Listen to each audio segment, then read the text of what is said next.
Good morning and a big warm welcome to you. I'm Lara Lewington, your moderator for this morning. I'm a broadcaster and journalist and been covering technology stories for more than a decade. But what started off as just a few gadget reviews has turned into a deep dive into some of the most exciting technology that's shaping your life, my life, and all of our futures. Now, most people on the telly hate to see old footage of themselves because they may have crazy hair, bad clothes, or different weight. But when you're covering technology, it can be quite embarrassing to look back at the things you got excited about, like being wowed by SatNav or wondering whether an ebook is something people will ever want. Surely no one's going to put down books made out of paper. How could that ever take off? I've been on various exciting adventures over the years and tested many gadgets. I once wore 4 activity trackers all at the same time for a week to test the results. Turned out there was about a 25% difference between the one that thought I'd done the most activity and the one that thought I'd done the least. One thought that I burnt 1,500 calories more than another over the course of the week, almost a day's food intake for someone of my size. But even though these results were a little bit inconsistent, when I spoke to the companies, their defense was, well, it'll always compare you this week to you last week because it's consistently inaccurate. Now, this was about 6-7 years ago. Things may have improved since then, and actually the brands that were leading then aren't necessarily the brands leading now. But the thing that I learned from this was every single person who I passed who saw me wearing 4 activity trackers, if they had one, said that they didn't care if they were accurate or not because they changed their behavior. The technology had caused them to do things differently, and that's what mattered. People who hadn't tried one, though, just thought, well, what's the point if it's not precisely right? Anyway, just last week, I tested some gadgets on Michael Portillo, who was in a bed pretending to be asleep. So things do move fast, and no 2 days are ever the same. I've also seen some really incredible things on my travels around the world. I've been to Norway and out on the fjords where we took an underwater drone which looked at the incredible difference between the beautiful surface of the water, where everything looked absolutely flawless, and the plastic and the rubbish that was underneath. Really eye-opening. And I was also told by the people that I'd gone out with, when they'd been out on a previous journey, they'd seen cars under the water. I did actually see a big boat where cars had been driven onto the ice, just old cars no one wanted anymore. The ice gave way and they dropped to the bottom of the sea. So what technology can show us really is incredible. And technology is all around us, even to those people who tell me they're not interested in it or don't understand it. It's probably so embedded in their being that they just don't even think about it. In fact, the other day, I was on the way home from a shoot and I was driving. I got to a zebra crossing and there were 2 Starship delivery robots waiting to cross.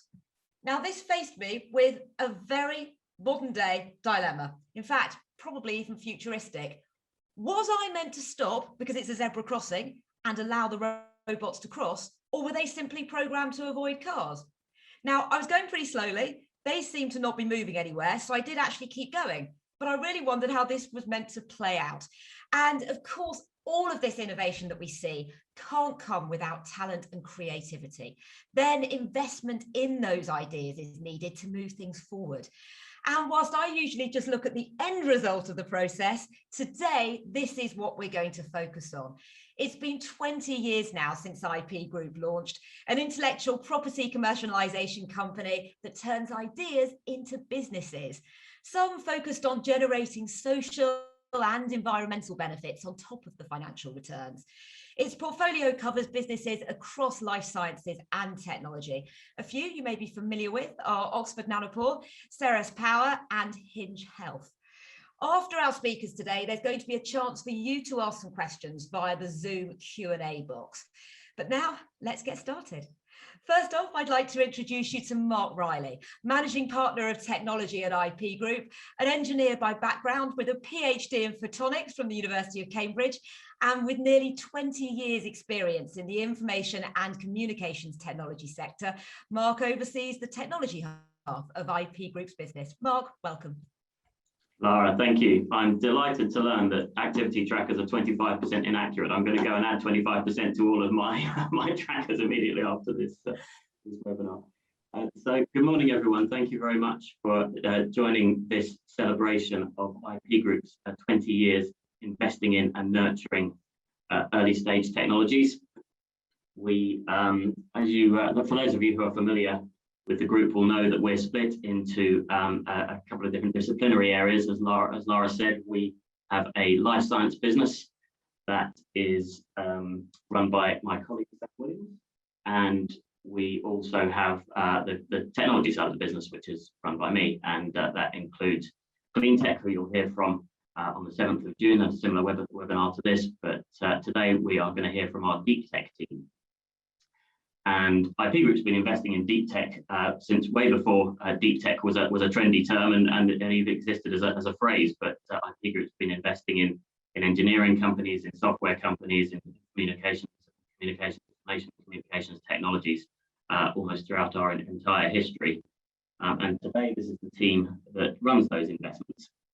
And this slide really shows you what's a bit different about IP Group and what allows us to be prescient and to preempt global technology trends and invest at the very early stages of emerging technologies. And that's because all of these people in this team are engineers and scientists by training. There's 4 PhDs amongst this team, and all of these people are qualified scientists and engineers who can talk to innovators and understand the technology that they're creating. So that both enables us to develop a network of innovators and understand their technologies, but also to really get a grasp on the potential for the innovations that we're backing. And the key thing that allows us to do is, before sort of mainstream venture capital becomes involved in an emerging technology and before it becomes familiar to the consumer, we are in the research labs, in the innovation laboratories, talking to the people who are looking over the horizon, who are working on the technologies that will be in our lives in years to come. And so historically, that's allowed us to envisage and preempt some and get in at the ground floor of some emerging technologies. And I thought what I'd do today to begin with is just give a couple of examples of that. And the first example is in artificial intelligence. So artificial intelligence has had several hype cycles over the past, perhaps even 30 or 40 years. Going right back to the 80s, people understood the opportunity that these technologies represented, that machine learning had a lot of potential. But it's only really in the last few years that we've had the pervasive high power computing and the combination combined with the accessibility of data that enables a lot of new applications for artificial intelligence. And that has created a lot of excitement about this field once again, and a lot of venture capital investment flowing into this field once again. So it's just in those last kind of 4 or 5 years, since 2017, that we've seen a very substantial increase in the amount of venture investment in this area. But IP Group, as I say, has been investing in this area for a long time. We backed a company called Perpetual, excuse me, back in 2004, a spin out from the University of Southampton, that was using artificial intelligence technologies to diagnose problems with rail rolling stock. And that company has actually just sold in the last few weeks to Hitachi. We invested in Myriad back in 2015, that's using AI for ad tech applications. And in 2012, we invested in a company called FeatureSpace. FeatureSpace was based on a piece of software developed at the University of Cambridge by Professor Bill Fitzgerald and his PhD student, Dave Excel. And Bill and Dave developed this software that could ingest data about buying behaviors on the internet and evaluate the patterns of behavior that were common to a typical purchase on the internet, and then spot abnormalities in that behavior. And so that would detect fraud. If there were fraudulent behaviors, and that would differ slightly from people who were buying legitimately. And as a result of that innovation, they created a company, FeatureSpace, that is now selling tools that are used by some of the largest financial institutions in the world. And that company has turned into one of the UK's most successful AI startups, and is featured in the upper echelons of the Sunday Times tech track of fastest growing UK tech companies for the past 3 years running. So that's the first field in artificial intelligence that we've been investing in for a very long time. The second example is of augmented reality. This is this idea of overlaying digital objects onto the real world and creating a partially virtual and partially real experience. And that's been around as a concept for quite some time. And we saw an early incarnation of that idea with the Google Glass product. So there has been small amounts of venture capital invested in companies in this area for about the past 10 years now. But just in the past 2 years, we've started to see the leaders of big media companies, big consumer electronics companies talk about the level of excitement at AR and their vision of it as part of our lives in the future. This is Mark Zuckerberg, who said that I just think VR and AR are going to be a really big deal. And the head of the CEO of Apple, Tim Cook, said, I'm excited about AR. My view is it's the next big thing and it will pervade our entire lives.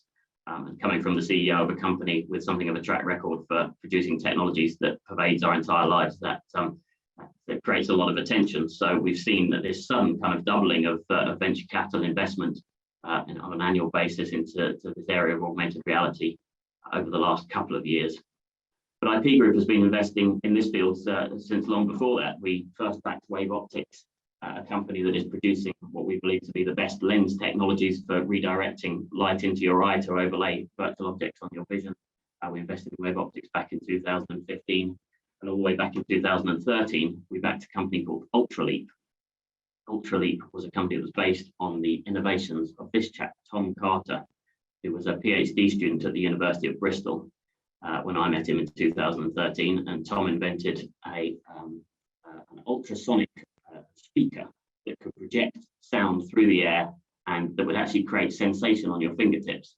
So you could hold up your hand and Tom's technology was able to actually create haptic sensation, a feeling on the end of your fingers.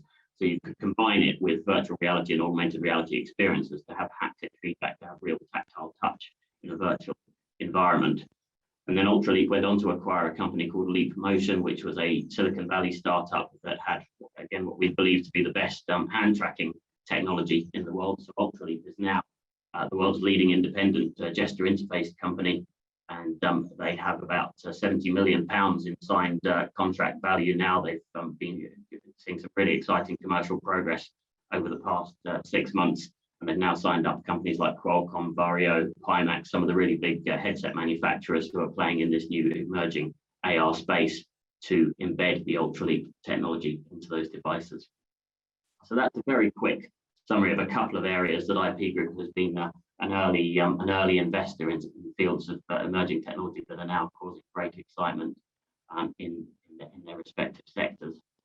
So the question on many of the lips may now be, so what's next? What is IP Group working on today that will be the emerging field of tomorrow? And so that's the subject of the rest of this webinar. And I will hand back to Lara to introduce the next speaker who will talk about one of those. Thanks, Mark. And if anyone's got questions for Mark, please do pop them in the Q&A box. Now, the next step is looking ahead to talk about what trends the Deeptech team foresee over the next 20 years. And here to tell us about one of those areas is Manjari Chandran-Ramesh. Manjari focuses on software and quantum computing, managing technology investments at IP Group. An engineer by background, she has a PhD from the University of Oxford, specialising in machine learning and autonomous vehicles. She was responsible for sales, including that of They Say Limited, which was acquired by Aptian. She helped create the founding team of Quantum Motion, of which she became chair. Manjari has also partnered with Innovate UK to run its investment accelerator in quantum computing. Before joining IP Group, she worked at Oxford University's Innovation Department, and prior to that was a postdoctoral researcher in its Computer Science Department. And she's a woman of many talents, having also won the Indian National Young Musicians Award, played as a professional classical museum, and now serves as a governor at her local primary school. Let me introduce you to Manjari to talk about quantum computing. Over to you. Thank you very much, Lara. Good to be here.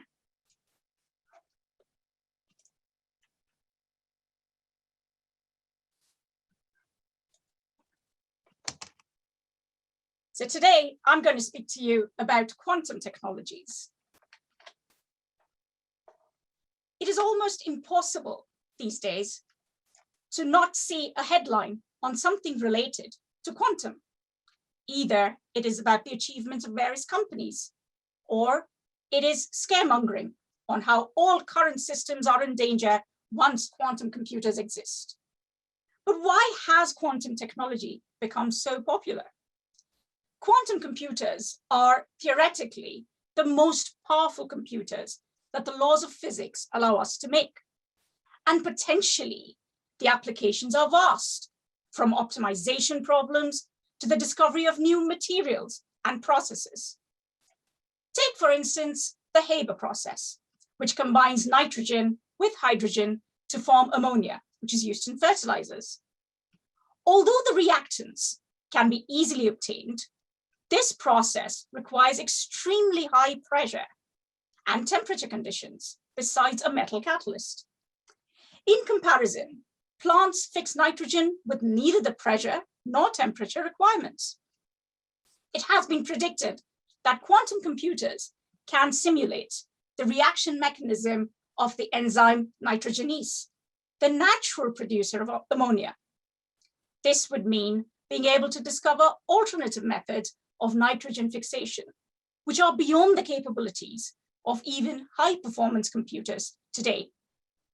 Indeed, quantum technologies are predicted to be so disruptive in so many different industries that the forecasted market opportunity is huge, even if the actual applications are yet to be fully defined. But while all these applications and market opportunities are very interesting, currently a universal quantum computer does not exist.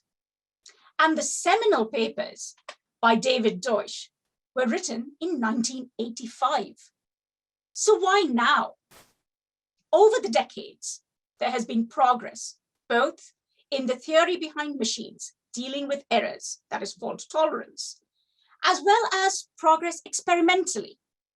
This progress has now meant we are starting to approach the kind of error rates which indicate engineers can build small processors that might be able to do something useful.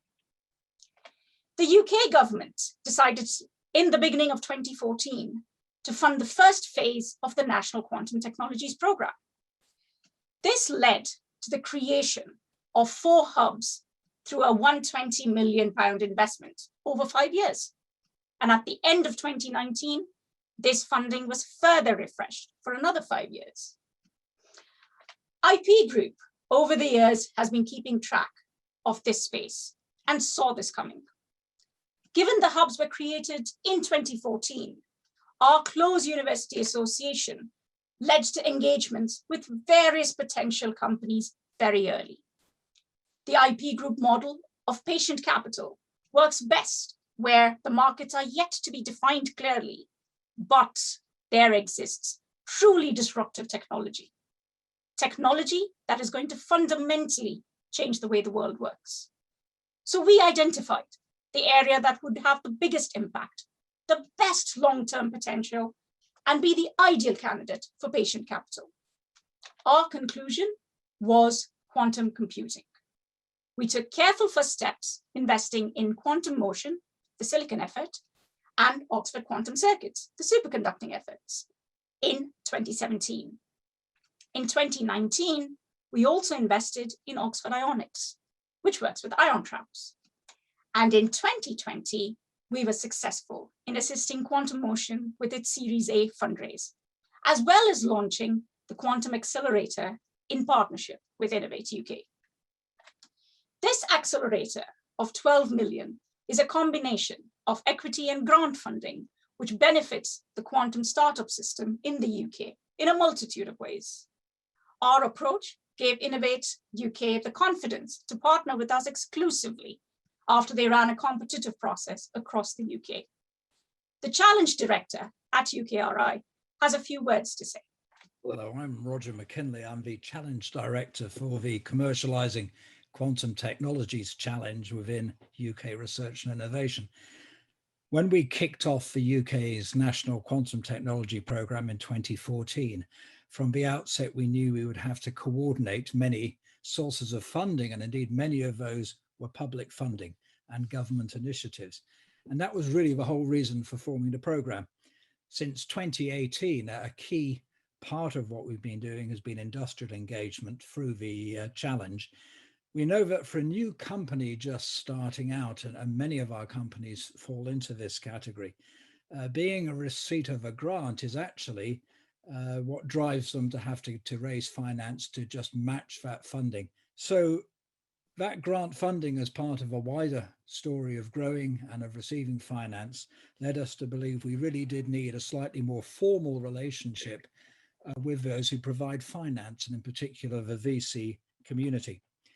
We devised an investment partnership scheme or an investment accelerator. We ran a competition to pick a partner, and that's when we selected IP Group. We in the Challenge are a team of experts focused on the industry, very much outward looking. We have expertise in the technology and in the industrial landscape. And we think we're probably quite a demanding customer. It's been a real pleasure so far to work with Manjari and the team, because I think we not only have with IP Group got a team with relevant expertise, we've also got a team who share our ambition to see the UK build on the start it's made with some excellent research and innovation in this area, and maybe even share our passion too, to make sure that UK companies go on to succeed in this space. The National Quantum Technologies Programme is probably the best example of cross-Whitehall working we have in a new technology area. We want to ensure that the UK builds on its positions of strength. So it's great to have IP Group as part of that big plan. We've got some way to go, but we're looking forward to working with Manjari and the team at IP Group, and more importantly, to be able to just share some real success stories. Thanks very much. Thank you, Roger. We're also very much looking forward to continuing this partnership and share the ambition. So what do we look for in a quantum company at IP Group? As this webinar discusses, it is a talent-led approach. We look for exceptional teams. And what better example than the founders of Quantum Motion, Professors John Morton and Simon Benjamin, John being at UCL and Simon at Oxford. The three of us were then able to add another exceptional person to the team, Dr. James Pallas-Dimmock, as the company's Chief Operating Officer.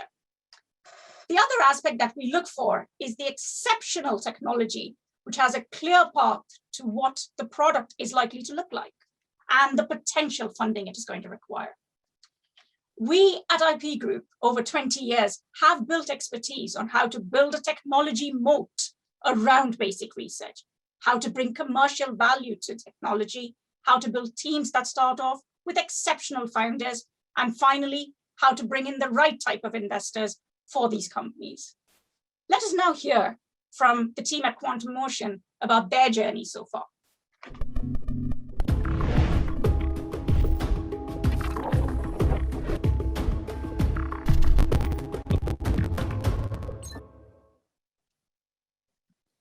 Quantum Motion is developing a fault-tolerant quantum processor using the same kind of CMOS manufacturing process that's used to make the chips in your smartphone. A quantum computer is the most powerful computing device the laws of physics allow us to make, enabling the solution to problems that have been beyond the capability of even the most powerful supercomputers. Today, we would like to explain things like fault tolerance and why it's so important that we use a technology that is capable of delivering millions of qubits in a compact integrated chip. We'll cover some of our latest results and highlight whether patient capital and commercial expertise at IP Group has been crucial in helping us grow the company. So the real challenge with making a quantum computer is getting adequate control. The quantum world is hard to control. Imperfections in our control come in over time, and we often call this errors or noise. And now, if we can have 1,000,000 qubits, we can do a trick called fault tolerance, which means that we divide those 1,000,000 qubits into groups, and each group of qubits collectively stores one piece of information. If one qubit becomes corrupt, we don't lose the information. So it is through that large number of qubits that we can ultimately achieve a machine that's reliable in the same way that today's computers are reliable, and yet simultaneously is accessing the quantum world for us. Quantum Motion is trying to capture the excitement, the power, the opportunities of quantum computing and marry that with the incredibly advanced nanofabrication capabilities and integration capabilities that have been proven in the conventional CMOS industry. I think that combination of the quantum and the CMOS is going to be a very powerful one and ultimately be the one that delivers scalable quantum computers. Recently, quantum motion has shown world-leading electron spin lifetimes using devices fabricated using industrial-grade manufacturing at the 300mm wafer scale. Our approach is to tackle the engineering challenges that will allow a scalable, fault-tolerant quantum processor. Taking on these challenges is only possible with the backing of patient capital and the experience of investors who are happy to back world-changing hardware. Manjari is our investor director at IP Group and was our first chairperson. Her hands-on support during our formation helped us to grow new collaborations and bring on additional high-quality investors and board members in an oversubscribed Series A last year. We look forward to continuing our journey together towards a silicon-based, fault-tolerant quantum processor. Thank you, James, Simon, and John.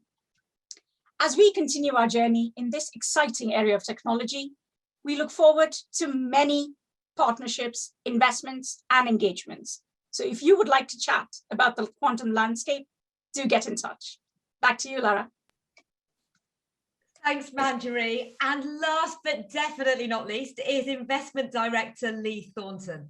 Lee helps create companies out of academic research. He works directly with the universities across the UK, focusing on hardware, ICT, photonics, chemicals, and more. He has a broad technical background in chemistry and physics, with both a first-class degree and a PhD from Oxford. Prior to IP Group, Lee worked at the Canadian High Commission in London as the Science and Technology Programme Manager, creating tech partnerships between British and Canadian companies, universities and research institutes. Before that, he was an experimental physicist for the UK government, running experiments on the most powerful laser facility in the UK. What a job. Today, though, he shall be speaking about ubiquity and communications, 5G and beyond. Lee, over to you. Thank you, Lara, and thank you, Manjari, for an excellent presentation.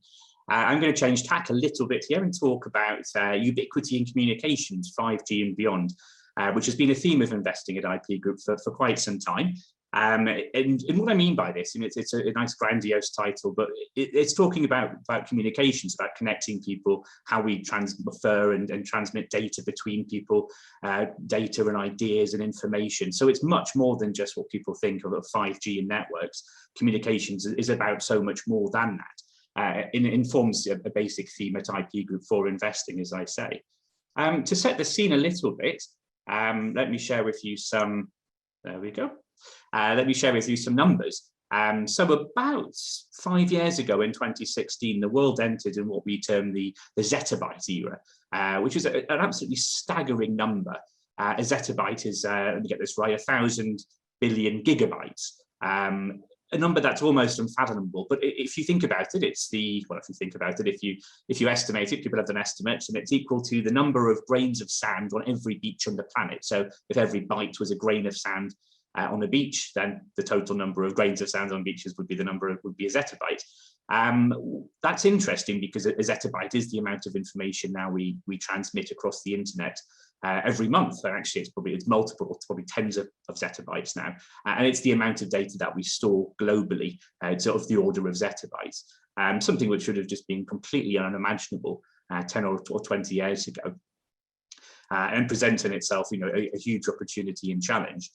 We also have around 50 billion connected devices across the planet.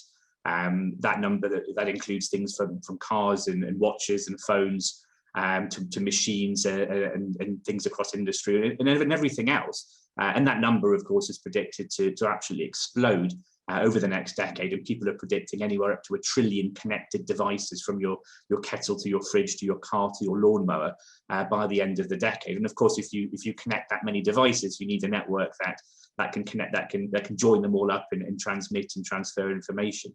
So a huge challenge behind that.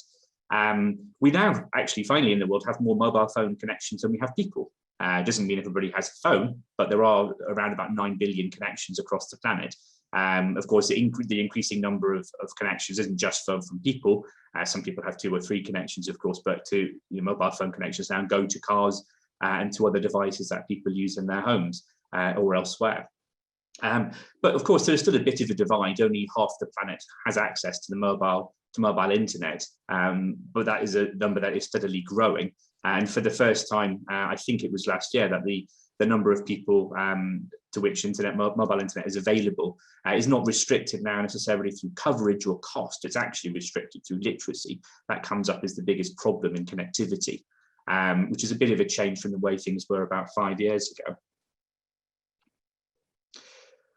So what do we do with this background information? There's some mega trends that are coming about, it talked about across industry, and some that we talk about internally at IP Group. And I think we can distill some of the challenges and opportunities into 6 different trends that we see, upon which we can base an investment thesis in this broad area of communication. These 6 are listed in these next 2 slides. So the first one is this continued expansion of not just data demand, but data supply. There's data collected on things we didn't even know about, and metadata on phones, for example, or browsing habits and everything else. There was a huge amount of data that is collected from us and by us and for us. And of course, we demand data, perhaps different bits of data from videos or software across the internet or whatever. But this huge continued expansion of data supply and demand is putting sort of massive pressure on networks and network structures and formations across the planet. And now that whole, you might think, well, the simple answer is just to grow and build more networks. But of course, interestingly, what's happened over the past couple of decades is that the decoupling of traffic flow from revenues. We don't really pay for data in the way we used to, and the people that make money out of data transfer are people who provide services such as Facebook and Google. So what is the incentive, and what is the model for networks to continuously invest and improve and to build? So all of that is quite a challenge for the industry. We're also seeing the emergence of artificial intelligence. Of course, it's been talked about for quite some time, but it's really coming to the fore, and that's being deployed in things like machine learning, where we're using data, and we're using machine models, neural networks and such, to analyze old information and new information, to gather information, and to use, analyze, process, and distill new insights into information. This is not something we were used to doing. This isn't the way we handled and utilized data previously. Coupled to that, to a degree, of course, is cloud-based computing architectures. And cloud-based computing allows us to really, allows companies and users of computing power in efficiency of scale, so they can access and expand to what they need to be able to use at any given time. But of course, it requires a completely different way and different way of organizing networks and interacting with your company's computing power and data. And then, of course, new protocols along with that to access data and software. So again, a different way of doing things, from a more sort of static and linear approach on a network to a much more properly networked approach to a network, which is not something I think we had been used to previously. Continuing on from that, I mean, these things do link together. The growth of networks is also driven by the demand for more connections, but interestingly, not now just connections between people. More and more connections are not just human to human connections, they're actually human to machine. And now, of course, machine to machine connections, something we didn't really plan for when people envisaged mobile networks back in the 80s. So now what we're seeing, a huge explosion in demand for connections. It ties into the Internet of Things, the trillion devices by 2030. And again, it requires a new type of network structure. In particular, here you think about cars. Autonomous vehicles will need to communicate with each other to run efficient transport systems in cities and beyond. So a network that supports human and machine connections, which have different requirements in terms of latency, speed, bandwidth, reliability. So more connections requires different demands of networks. The interrogation, interpretation of data by humans as well, how we interact with our data, how we interact with our computers has changed and is changing. If you stop and think for a moment, the idea that we interact still mostly with our computers and with our devices through either keyboards or mice, or we do it through touch screens. We have a relatively limited way of interacting with our virtual, our computing power around us. And that is changing. People's interactions, and we saw from Mark Reilly's presentation earlier, the way people interact with and virtualize data is changing and will change, and it'll enable humans to interact with it more and to deduce more and to have a better experience from their data and from the results of their data and from processing.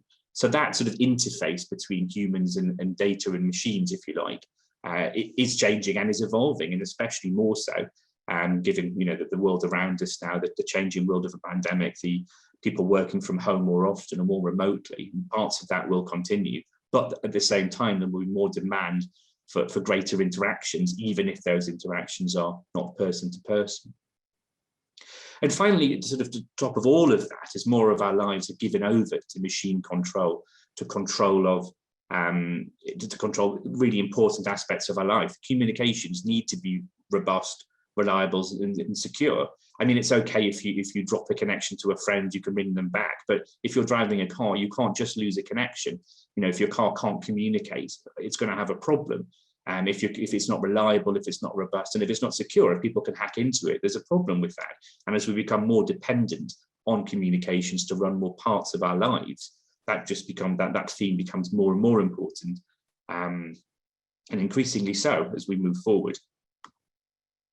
This has led then to a range of investment themes. Sort of the mega trends flow into these investment themes around what we've been doing at IP Group for the past 5, 6, 7 years. Across a range of areas. So we've looked, and this is just a little bit of a flavour of areas where we've taken a real active interest, and both looking at opportunities coming in from our university network, but also going out proactively to see what's out there in the UK and to source opportunities. But we've looked at themes like from one end of the spectrum, from the network end to full network utilisation, looking at data centre technologies, looking at software-defined networking, looking at connectivity, in connectivity challenges within networks. So on the more sort of hardware management side of things, so obviously a bit of software in there too, to the application interrogation of data, we've looked at themes of machine learning, particular applications of machine learning, and then artificial intelligence, perhaps new architectures for artificial intelligence. So we've looked at themes in this area, and as we've touched on, and this isn't a new theme for us, but it's a real expanding and growing theme, is interfaces and virtual reality and augmented reality. How do humans interact again with data, with information? How can they understand and explore the information? How can they add to that? And that is rapidly changing. And it's still a real interesting theme, an active theme for IP Group. And just to give you a bit of a flavour of some of the investments we've done over the past 5, 6, 7 years at IP Group in this area. And as I say, it's still a really active trend and a really active interest for us. So I've listed here just a handful of our early stage portfolio, which we're still actively growing and exploring companies in. And just to pick a few examples out of this, we have Intrinsic, a company we've recently started out of University College London, looking at new non-volatile memory to supplement some of the gaps in what Flash can offer. We have Reinfer, which is looking at machine learning applications to help big companies analyze their communications data and deduce automated processes from that.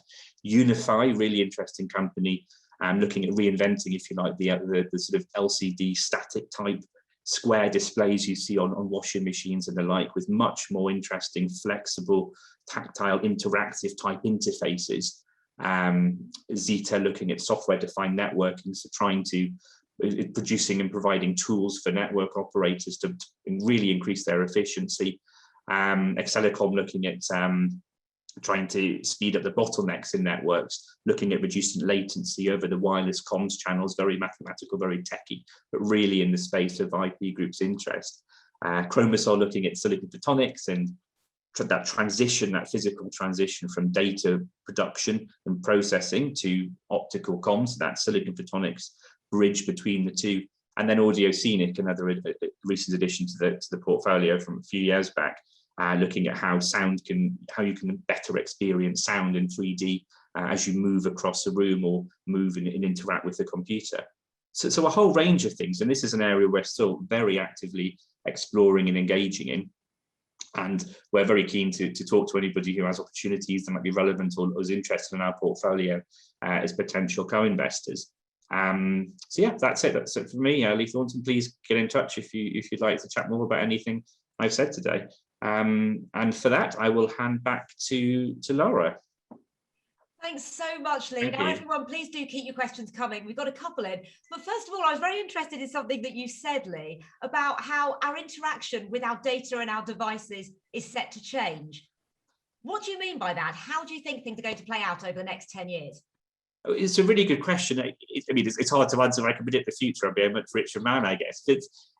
I think people virtualize and interrogate data will go beyond just reading texts, text on a screen or text or wherever, and interacting in a virtual sense with shapes and objects or outcomes or trends. I'm not sure, but virtualizing data, there will be new ways data is virtualized and produced and interacted with, and if that's through headsets and AR, or if it's through touching and feeling in different ways, I'm not sure. But just think about it, right? The keyboard and the mouse, isn't that nuts? That's how we talk to our machines. These really 100-year-old contraptions. That's going to change. How it will change will be up to all the innovators out there. And I suppose gesture control and eye gaze control, there are various things which the technology just needs to take a few steps forward, and then they can actually become something that we engage with. I think that's completely right. I think, as I say, the answer will come out of all the innovators and the academics and the inventors around the country who have the ideas and where they're sort of being receptive and listening to them. But it will change. I think that we can say for sure. Manjari and Mark have appeared here. I'm not sure if they want to add anything to this, or I should move on to no, I'd love to add to this, because when I was doing my PhD in machine learning and sort of autonomous vehicles, and then I moved to sort of companions, it was all about, can we find out the emotions in text through natural language processing, through using machine learning algorithms, and yes, this was several, I'm not going to tell you when, but several years ago. And you're now able to see companies that are doing that. They are trying to find out how to, change the interface already. And so that's only going to move a lot further. Great. Well, I'm going to move on to some of the questions from the audience. Arnaud Gandon, I hope I pronounced that right, asks, so much money has flooded into VC in the past few years. No doubt these technologies are very exciting, but are investors overpaying today to access tech VC? Mark, is that one for you? Yeah, everyone else is nodding vigorously. I think the answer is sometimes, not everywhere, but in some cases. And there are definitely hype cycles and buzzwords that emerge. And I think kind of early 2019, there were a lot of companies who 6 months ago had been a software company who were suddenly an artificial intelligence company. They were simply relabeling. I heard a great anecdote about a venture capitalist who had to tell one of the companies pitching to him that their Excel macros did not count as artificial intelligence, and that didn't qualify them. So and prices definitely increase as a sort of a groundswell of excitement appears around a particular sector. I think that's less pronounced for us because coming in at a very early stage. Obviously, a sort of a percentage difference in price is less significant in an absolute sense, and so even if there is a slight premium paid for a particular field, if those companies are successful, it doesn't discount hugely from your overall returns. So there are definitely hype fields at the moment, but we're not particularly detrimented by it. Something that I see quite a lot is the term AI thrown around when it's not actually AI, and of course, people need to really understand the companies that they're investing in. How important do you think it is to fully understand the technology? Manjari, maybe that's one for you. I think the stage at which we invest, it is absolutely crucial for us to understand what's happening. And that doesn't mean, so as I said, my PhD is in machine learning. When we have companies that do, sort of machine learning, I absolutely understand what algorithms they're after, what sort of learning they're doing. With quantum, it's been a bit of a steep learning curve, but it's still possible. And I think we have to take that effort to actually understand where the differentiation is, because otherwise you'd just be investing in everything that comes at your door, and you don't want to be doing that. So absolutely. Okay, I'm going to bring you a couple more questions from the audience.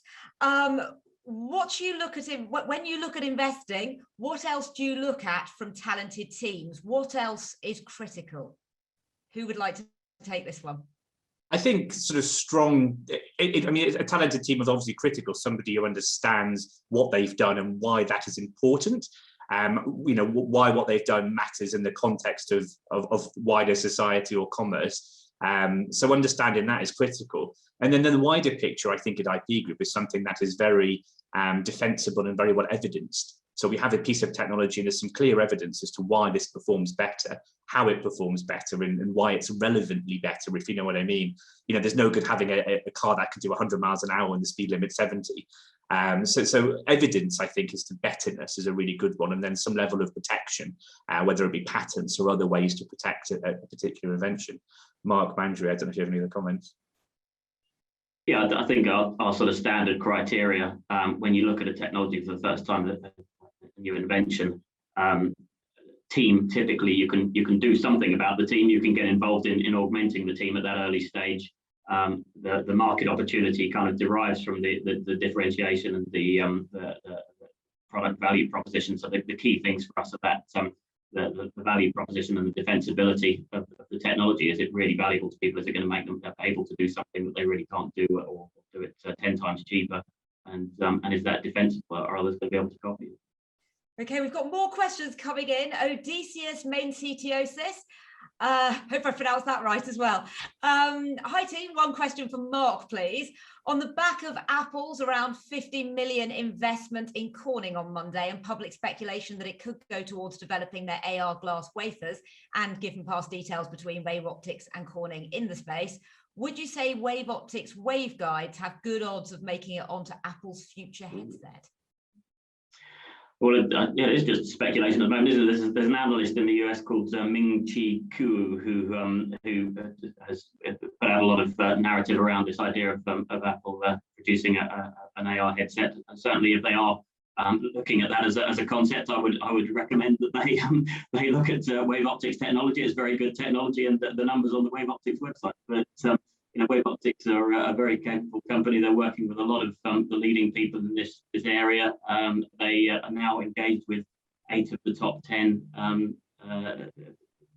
tech and social media companies who are involved in developing augmented reality waveguides and headsets. So yeah, there's I think this goes way beyond Apple. There are a lot of other companies working on this area and developing things that Wave Optics will be an integral part of. So this is one for all of you. You may all agree, or you may have different ideas. Which technology areas do you think the UK can really be world leading in? That's a question. It's an interesting one, isn't it? I mean, there's always a temptation to try and do everything, but the reality is a company this size really needs to focus on what it's very good at, and it's very good at a lot of things. But you need to sort of pick winners to some degree. I do think the country has a lot of expertise in photonics, in ICT, in chips, and a range of things. ARM was never out of the headlines these days. So I think there's areas with that, and of course it's a future growth area. So we need to be quite focused, I think, on looking at what ARM has done, what they've produced, and then the landscape across the UK in chips, comms, photonics, and that type of area. I'm sure my colleagues have got different points. Manjari? I'd definitely go for the deep expertise and all the research groups we have in both artificial intelligence as well as quantum computing. I think the UK government has done phenomenal work in funding these research groups across the UK, and researchers have done phenomenal work. So it's up to us to now really bring out those companies. Mark, do you have anything to add? I think the one I'd add is generally the area of clean tech. We haven't talked about it today because clean tech is another division of IP Group that you'll hear from in their webinar on the 7th of June, which I'd highly recommend joining. But Europe has become the centre of the universe for clean tech companies, clean tech commercialisation, and I think we have a lot of advantages in that respect. So that there's a real opportunity for us to lead in technologies related to achieving net zero. Okay, so a question here from an anonymous attendee. Successful UK tech companies usually get acquired by larger US companies before they get a chance to go mainstream. Is there any sign that the UK can overcome this and keep the knowledge, jobs and profits in the UK? Yeah, I think we have to sort of accept the premise, don't we? It has historically been the case that a lot of our successful tech has been commercialized by overseas companies or eventually acquired by them. But I think it's very challenging to overcome that. I mean, IP Group was set up partially with the intention of trying to play a part in overcoming that. We wanted to provide the capital to build great British success stories that could survive in their own right and get to maturity and benefit the economy as a result. And I think we're starting to see signs that we've had some success in doing that, and Oxford Nanopore being the standout example of a company that is building manufacturing facilities. Built one in Oxfordshire and remains a British-owned company. So yes, it's possible, but it's challenging. There's a lot of money overseas and a lot of will to develop this technology and invest in it. Do you think that'll change with time? I think it is changing. I think it won't change overnight, and I think we've just got to have the will, and it's about mindset as much as anything else. I think we've got to have entrepreneurs in this country who are determined to build those companies. Jeremy Lewis asks, how important are patents before you decide to invest? Lee, do you want to take that on? Yeah, sure. Yeah. I think yes, they're important, but they're not the be all and end all. That's the thing. Everything has its place in an investment, and a patent that protects something in particular that's important to a company is very useful and very valuable. But it's not the be all and end all, of course. Manjari? I think it also depends on whether you're going after a hardware company or you're going after a software company. Now, for most of our software companies, it's kind of useful, but there is so much more than just the patent side of things as far as software companies go. So it's important, but not all. Just to round things up, of course, we see a lot of trends in technology. What do you think the next trend is going to be? What do you think the companies that are going to be developed, are going to be growing in the coming years, are going to be doing? What do you foresee the next 5-10 years bringing us of great excitement? Lee, do you want to go first on that? No. You were thinking. There's a thinking face. You must have an answer. That's really hard to answer. I mean, 5-10 years, I think the stuff we've outlined, quantum computing, comms and stuff, are obviously big things. In the future, I'm not sure. It's a really good question. I mean, when some of our big global challenges are answered, we have better and more unlimited energy production, autonomous, because we're going to have more time and more space on our hands, I guess, and more ability to do more things. So it opens up a whole world of possibilities. I mean, this is very future thinking. So what will we see more of? I don't know, more personalization. I think that's going to be a big theme. How that translates itself into the technology and what to invest in, we'll have to think about that over the next 10 or 15 years. But personalization generally across the board, people taking more charge of their lives, able to do more things in their own way. I think that's going to be a big theme. So it's a bit broad, but it's the best you could do with thinking that far out, to be honest. Manjari, I'm going to pick on you next. I would actually sort of more immediately say that yes, personalization is important, but we've already seen what started off as almost do no evil, but the fact that everybody's data is now available to these large companies, they are able to tailor make it. And if it does fall into the wrong hands, or even if it doesn't fall into the wrong hands, but really you start going into this tunnel of such a small area of news channels, such a small area that you don't broaden your views, that can lead to some very, very disastrous results, as we're already seeing. So I think there will be a lot of technology to try and just bring that balance back so that everybody's exposed to everything else. If we are at a point where we start to want more personalization and that's how things are moving forward, does that not clash with the idea that people are becoming a little more protective of their data? Or do you think there is always going to be a social contract that people accept, this is the data I get and this is what I get back in return, that is going to balance things out and make people actually want to get the personalized experiences? So the hope would be that that's where we land, right? Where people are not trolling through a huge contract, not even reading it, just accepting it, and then giving away their data. They're a lot more aware of what it is they're giving and hence what it is they're getting, but we're not yet there. And it's going to take some time for all of that to happen. And Mark, in a post-pandemic world, what do you think people are going to want? What's the theme you think is going to come? Well, yeah, I think this the clean energy is going to change all of our outlooks and our behaviours, and the way that energy is generated is going to change a great deal in terms of the distributed generation of energy, and that creates a lot of opportunities for us, but that's not particularly the focus of today's discussion. So more in the deep tech area, I think that computing is going to change fundamentally. I think interacting with a computer, you will be required much less to alter your behaviours to how the computer wants you to behave, and it will feel much more like interacting with a human being. And so we're seeing the start of that with voice recognition, but you will see computers that recognise your emotion from your face, they will recognise your body language, they will recognise your tone of voice. It will be much more like an empathetic human responding to you personally, rather than giving you a generic response. Well, here's to the future. Lee, Mark, Manjari, thank you very much, and thank you everybody for joining us. Bye-bye. Thank you.